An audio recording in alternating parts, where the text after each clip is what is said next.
اعوذ باللہ من الشیطان الرجیم بسم اللہ الرحمن الرحیم اللہم صلی علی سیدنا و مولانا محمد وعلی آل سیدنا و مولانا محمد وبارک وسلم وصلی علیہ۔ ناظرین، اللہ تبارک و تعالیٰ نے مسلمانوں کو بعض چھوٹی چھوٹی چیزوں کے ذریعے سے بڑی برکت سے نوازا ہے۔ تسمیہ یعنی بسم اللہ الرحمن الرحیم بھی اسی میں شامل ہے۔ اس آیت کے ذریعے اللہ تبارک و تعالیٰ کی غیبی مدد حاصل ہوتی ہے۔ اس چھوٹی سی آیت میں اس قدر طاقت ہے کہ ہم لوگ تصور بھی نہیں کر سکتے۔ اللہ کے نبی صلی اللہ علیہ وآلہ وسلم نے ارشاد فرمایا کہ مجھ پر ایک ایسی آیت اتری ہے جو حضرت سلیمان علیہ السلام کے علاوہ کسی نبی پر نہیں اتری، وہ بسم اللہ الرحمن الرحیم ہے۔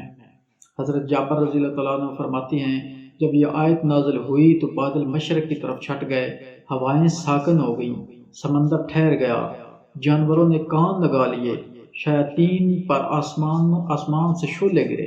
پروردگار عالم نے اپنی عزت و جلال کی قسم کھا کر فرمایا کہ جس چیز پر میرا یہ نام لیا جائے گا اس چیز پر برکت ہوگی، اور بسم اللہ کی وجہ سے گناہگار کی بخشش ہوگی۔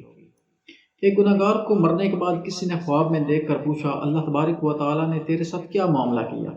تو اس نے بتایا کہ ایک دن میں ایک مدرسے کی طرف سے گزرا تو ایک پڑھنے والے نے بسم اللہ الرحمن الرحیم پڑھی، اسے سن کر میرے دل کو سکون ملا اور اللہ تبارک و تعالیٰ کے نام کی مٹھاس نے اثر کیا، اور اسی وقت میں نے سنا کوئی کہنے والا کہہ رہا تھا ہم دو چیزوں کو جمع نہ کریں گے، ایک اللہ کے نام کی لذت اور دوسری موت کی تلخی۔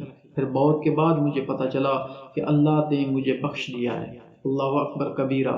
ناظرین، علماء اکرام فرماتے ہیں اگر زمین پر کوئی ایسا کاغذ پڑا ہو جس پر بسم اللہ لکھی ہوئی ہو اور ادب کی وجہ سے کوئی شخص اٹھا لے تو اللہ تبارک و تعالیٰ اس شخص کو اپنے دوستوں میں شامل فرمائے گا اور اس کے ماں باپ کو قبر کے عذاب سے نجات ملے گی۔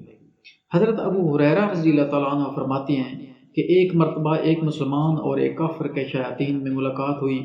کافر کا شیطان خوب موٹا تازہ بدن پر کپڑے پہنے اور سر پر تیل لگائے ہوئے تھا، جبکہ مسلمان کا شیطان دبلا پتلا لاغر کمزور اور گندا اور ننگا تھا۔ کافر کے شیطان نے مومن کے شیطان سے پوچھا، بھائی تمہاری یہ حالت کیوں ہے؟ اس نے جواب دیا، میں ایک ایسے اللہ کے بندے کے ساتھ ہوں جو کھانا کھاتے، پانی یا کوئی اور چیز پیتے وقت بسم اللہ پڑھتا ہے، تو اس وجہ سے مجھے پیاسا اور بھوکا رہنا پڑتا ہے، اور جب تیل لگاتے کپڑے پہنتے وقت بسم اللہ پڑھتا ہے تو اس کی بدولت میرے بال گندے اور جسم ننگا رہ جاتا ہے۔ تو اس پر کافر کے شیطان نے کہا، میں ایسے آدمی کے ساتھ مسلط ہوں جو کسی بھی کام سے پہلے بسم اللہ نہیں پڑھتا۔ آپ صلی اللہ علیہ وسلم نے فرمایا، ہر کام شروع کرنے سے پہلے بسم اللہ پڑھا کرو۔ جس کام سے پہلے اللہ کی حمد و ثنا نہ کی جائے وہ کام ناقص اور ادھورا رہ جاتا ہے۔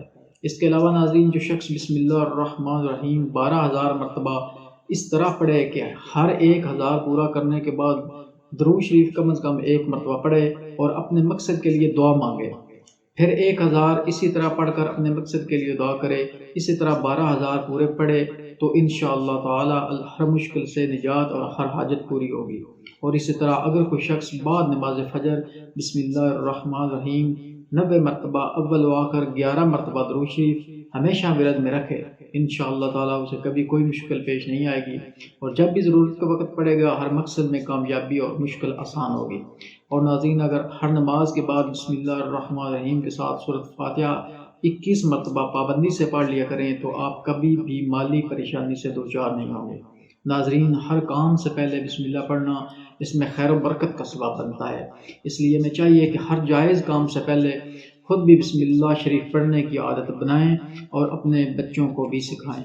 اللہ پاک ہمیں دین متین کی سمجھ بوجھ عطا فرمائے اور اس پر عمل کرنے کی توفیق عطا فرمائے، آمین یا رب العالمین۔ السلام علیکم ورحمۃ اللہ۔